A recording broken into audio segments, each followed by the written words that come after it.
Hello, ladies and gentlemen. Welcome to a bonus episode of the Lonely Time Pod. I'm Elijah, and I'm joined by... It's your boy, Demi.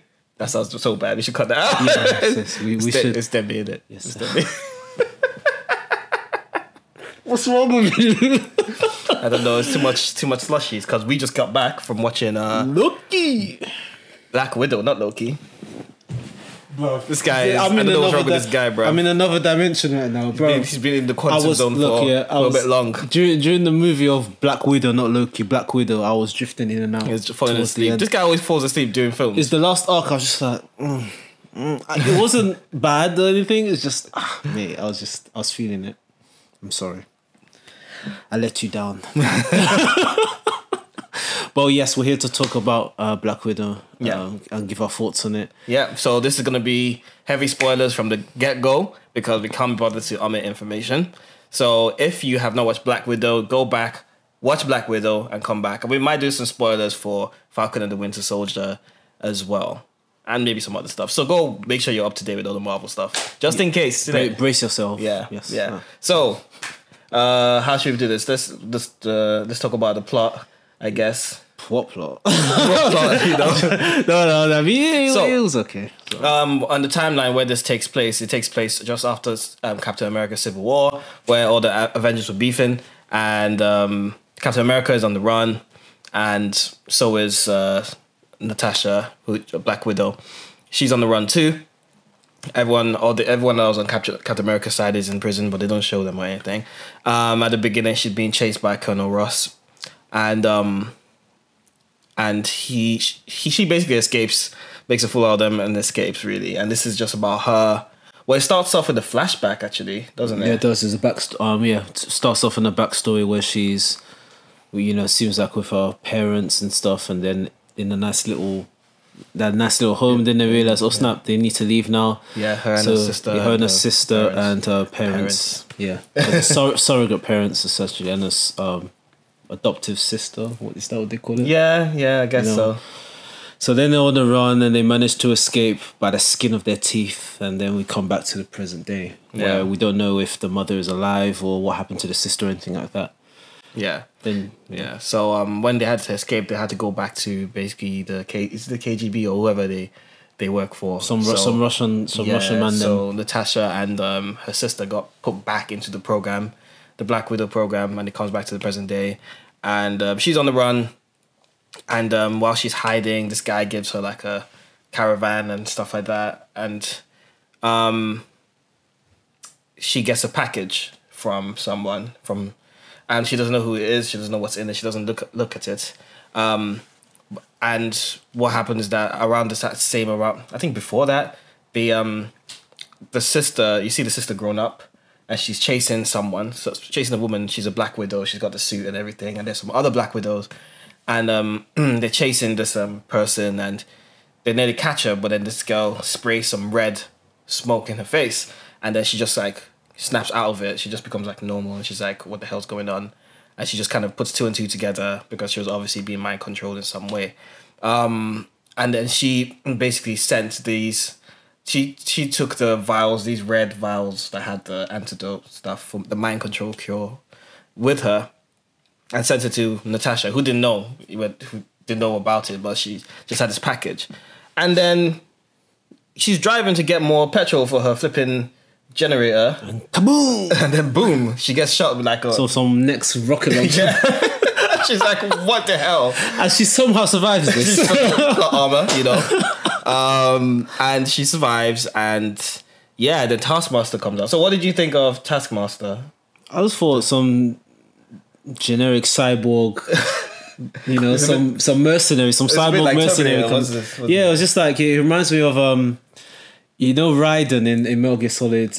When he's got like the full cyborg ninja thing. Yeah, that's how it reminded me of. I was just like, okay, this guy. Then you see inside like his, it's kind of because his powers or whatever is like mimicry. Can mimic your, so if you've ever combat skills. Are you familiar with Taskmaster? No, not really. Have you played Marvel vs. Capcom 3? No, I haven't. Well, I didn't play Taskmaster. Okay, cool. Taskmaster is basically, in the comics, he's a muscle mimic, and whatever he watches, he can do. So he can do all of Captain America's skills, So like Spider-Man, he's copied everybody's techniques. So that's why he's like one of the best fighters in the Marvel universe. So it's basically Seth in Street Fighter 4. Like he's Seth. He's basically Seth. Okay. So he's a muscle mimic, so he can copy whatever physical movement someone makes. He can't copy powers. He can just copy movement. So that's why when you see Taskmaster, he's got the shield. He's chucking the shield like Captain America. He's using flipping arrows like Hawkeye. At some point, he even brings out the claws from Black Panther as well and stuff like that, which was a nice kind of they did. Yeah, thing, they did do that to see. And obviously, he's doing all of Natasha's moves as well. And it's like, wow, this person is. When the Taskmaster first came in, I thought that was a really good like entrance for him, because he just like battering them. Like they couldn't do anything about it. Yeah, it's quite easy. And you called the identity of the Taskmaster pretty early as well. Yeah, I think the film was quite, which we'll get onto, but the film was quite predictable. Yeah, it was. In terms of let's skip forward a bit. So she then meets up with her sister, and then they get chased again by Taskmaster. Then she meets up with her father, who's in prison, and he was called the Red Guardian back in the day, and he's trying to relive his glory days. It's basically the Russian version of Captain America. Yeah, but he's like all fat and out of shape now. Like Mr. Incredible. Basically. He tries to put on the suit like Mr. Incredible. And he's just so fat, so he can't really put the suit on. And then they meet up with the mom, and the mom lets them know because Black Widow tried to kill someone back in. You know how there's this whole thing about Budapest, and with her and Budapest, with her and Hawkeye back in the day, and then we're always just like, what the hell happened in Budapest? And they kind of mentioned what happened really loosely, is that she was is when she defected to S.H.I.E.L.D. and one of her mission was to kill the guy that was in charge of the Black Widows. The Red Room, yeah. The Red Room, yeah. And she thought she killed him. She thought she blew him up, but he survived. She basically planted the bomb on his daughter and then blew the daughter up. This little girl, that's deep, bro. Yeah, I know, it's kind of messed up. No wonder she's so messed up. So she thought he was still dead. Don't understand how the daughter survives and how he survives. Yeah. I don't see, without any That's it, So, so she gets, if she finds where this person is, they all go up there. She finds him. There's all the Black Widows everywhere. They get captured on purpose and all that kind of stuff, and then they blow up. I'm just doing it very loosely. They blow up the place. They blow him up. They spray the red thing on all the Black Widows, and they all live, I guess, happily ever after. I guess so. So so out of how would you rate the film? Generic Marvel movie. Yeah. Not bad, not great. It's kind of like a 6 out of 10. There's nothing I really watched that made me feel, oh god, this is just terrible. Like like the really old versions of Thor 2. Yeah, I mean, we just thought, oh my god, like why am I here?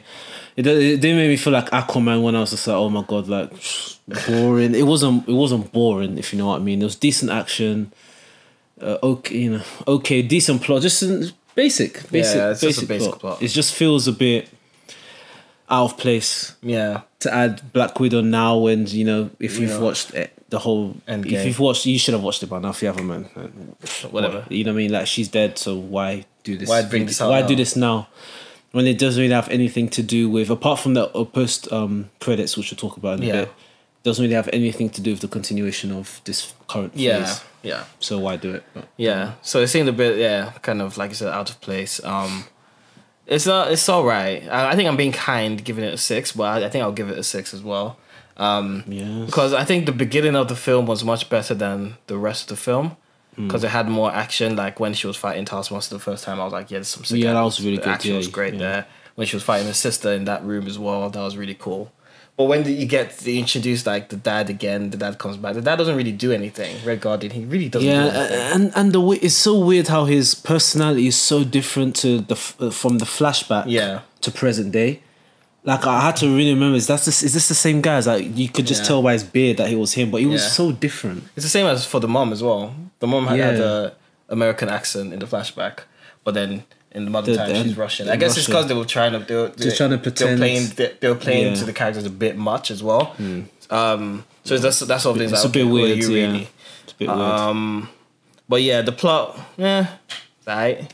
You know, it's nothing special. Nothing memorable. Nothing memorable. Nothing that it doesn't affect the bigger scope of things. So you see online. That's why I like theories, but theories go really, really far. So people were like, okay, Black Widow could be a thing of them introducing what do you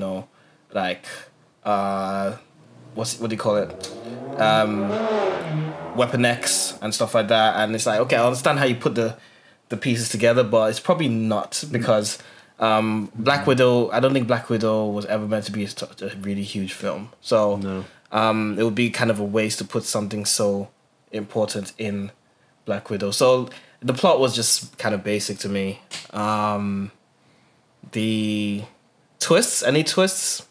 The twist really wasn't really much of a twist either. It was kind of predictable, like who Taskmaster is. Yeah, you called that. But we called that. I think the second meeting of Taskmaster.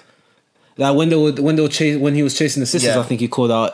It'll be really interesting if Taskmaster was, and it ends up. Should we? The Taskmaster ends up being the guy, the final boss's daughter, the one that was presumably dead. After the explosion. Yeah. She had like a little. You can tell the scars and stuff. Even though he's perfectly fine. Yep. The guy, the Dreykov, the guy that they was actually supposed to kill, is perfectly fine in the same room. Literally, like within, I don't know, 50 yards of each other. Yeah. She gets scarred, he doesn't. Okay, magic, I guess. Plot armor. Yeah, it's ridiculous. Even though I like Ray Winston as Dreykov. I know he's playing the same role every time, but so I just like I just like the whole old school East End gangster kind of feel he had with it. I was looking at him, cool. I couldn't like unhear the East End kind of accent. I know. It was Russian accent. All I could hear was you can hear that twinge of that East End in it. Yeah, I hear you. He played his role pretty well. But he's not a memorable bad guy, so it's fine that they killed him off. It wasn't a thing. Yeah, it wasn't nothing. And any moments that you thought were like good? Like, I mean, first 10-15 minutes of it was good. Yeah. The fight scenes of Black Widow and her sister was good. Taskmaster the first time. The second time was a bit not believable because Taskmaster just coming through, plowing through people with that big tank. And it's like, okay. This is another thing I hate with Marvel movies. Like in broad daylight, like say the Avengers, for example, they're just going through people. Yeah. Running like the boss, they're just all fighting randomly, just destroying property, destroying hurting civilians and stuff. Even though in Civil War they kind of go back to that, it's like every time you guys are involved in stuff, shit hits the fan. But in this film, it's like, it doesn't even matter. Even with, it was during Civil War, by the way. So when the event, the whole, what's that thing called? The protocol when, they're supposed to... The Accords, Sokovia Accords. Yes, the Sokovia Accords, when they're supposed to like kind of mellow down. You see the fugitive, Black Widow, just going through everyone. It didn't make any sense, man. But apart from that, that was okay. The final act was... Meh. I was drifting in and out of sleep anyway. It is what it is. Post credits. Post credits scene to me was the best part of the to be honest. The best part of 4 minutes of it was So basically, they show Natasha before the credits. Natasha basically escapes again because Ross comes and gets her after she blows up the satellite that they were all on, and 2 weeks later she's escaped. She's got her blonde hair and she's given a fighter jet thing, and then it's the post credits, and then the post credits is her sister again, I guess in modern times, and this is after post Endgame, and she comes to the grave of Natasha, and he's saying, sister Avenger, blah blah blah. That's her grave. She died, and she's like all sad, looking at the grave, and she stands up, and that lady, I forget what her name is. I can't remember, but she's from. If you've watched Falcon and the Winter Soldier, she's kind of like a recruiter. Yeah, the same person that recruited flipping US agent, is the one that appears, and she's like saying, talking to her about the job that she obviously, I guess she's working as a higher contract killer again, and she's like, I want a raise basically. She's like, oh, you deserve it, and then she says, would you be interested in going for the person that caused your sister's death? And she brings out a picture, and it's Clint Hawkeye. And everyone in the cinema was like, "Oh my god!" Yeah. At the same time, and you know what that means, because it's just like, first you see the woman, and if you've watched Falcon and the Winter Soldier, you know what this means. You're like, okay, like this woman's got a plan, as in like it seems like she's recruiting different people, and it seems like she's coming to like kind of Dark Avengers kind of thing. Mm-hmm. And if you're not familiar with Dark Avengers is when Norman Osborn takes over S.H.I.E.L.D. and he recruits bad guys as the main Avengers. So Scorpion becomes Spider-Man, and you have like other people like Wolverine's son, I can't remember his name, becomes Wolverine, and all that kind of thing. It's kind of like, what would you say, maybe Marvel's version of Suicide Squad? Yeah, kind of. Yeah. So even though that's Thunderbolts. Thunderbolts is like Suicide Squad as well. But anyway, she's going to be recruited. She comes up and she's obviously recruited this girl. And it's like, if you've watched Falcon the Winter Soldier, you connect the dots. Yeah. And you're like, okay, this is something. This means a lot. But if you didn't watch Falcon and the Winter Soldier, you really know who she is. You wouldn't have much context as to who she is. Mm-hmm. But once I saw her, I was like, ooh, damn, okay, this is going to get interesting. Mm-hmm. I think it was a good post-credit scene. It was. Yeah, it wasn't like out of place. If it was like, oh, mutants, that would be very random. Mm-hmm. But it was relating to that kind of espionage kind of just thing. Weird that they said, because Marvel said that they won't really link. You don't have to watch the series. Yeah. To understand what's going on in the movies, but I mean, come on, that's a lie. Like, you wouldn't have any idea who she is if you hadn't watched Falcon and the Winter Soldier. Yeah. But I guess if you see Clint's picture, you can put two and two together, and you're like, oh, okay. Yeah, you just wonder who that lady is. But like, oh, who's that? Yeah. Was she in anything else? I don't think so. No. I don't know. She was no. I can't. No, I don't think so. So I don't know. Yeah, I don't know why they said what they said. Then. Yeah. So I think she's gonna. You won't be able to appreciate it as much. No. Well, that makes you think, okay. Because there's going to be a Hawkeye series. Maybe that's going to link into the Hawkeye series, So that's going to be very interesting. Kind of makes you feel like you kind of have to watch everything now. Yeah. Because before I was like, maybe you don't have to watch this and watch... Now I think you have to kind of watch everything. Yeah. Yeah, it's worth watching everything, I guess. Anyway. Yeah, there's not been a bad... out of the series that have come out, WandaVision, Loki and Falcon Winter Soldier, it hasn't been a bad one. No. So... It's worth watching, I think. If you're watching those ones, you probably are quite invested in the MCU anyway. So just keep watching. Yeah, and everyone in the cinema, remember to stay. I mean, past the credits. Whoever doesn't if you don't know by now, come on, let's be like, how many movies? Are there been, like, almost 20 of them. Like, you should know by now. Like, there's no unimportant post credits. Yeah. Wait, maybe there's one or two when you're like, they're not memorable, but you learn to kind of just stay there. Which was the one that I think was actually just Captain Marvel's one. I think the one with the cat. Yeah, that was pointless. With the when the cat had the Infinity Stone or something, that was just pointless. And then there's the that's probably my least favorite. The Howard the Duck one as well. Guardians of the Galaxy 2. I didn't want. There were two post credits. So the first post credit was the Golden Woman. Talking about Adam, saying it's Adam Warlock in his cocoon thing, and then the second post credit is. They never brought that into anyway. Probably the third film, maybe. Yeah. Now I thought he was gonna come in. Why didn't he come in Endgame or anything? Because he's involved in Infinity War. He is, but in the comics. But this is the films, isn't it? That's the thing. Like, why took Adam Warlock and not bring him in? That's what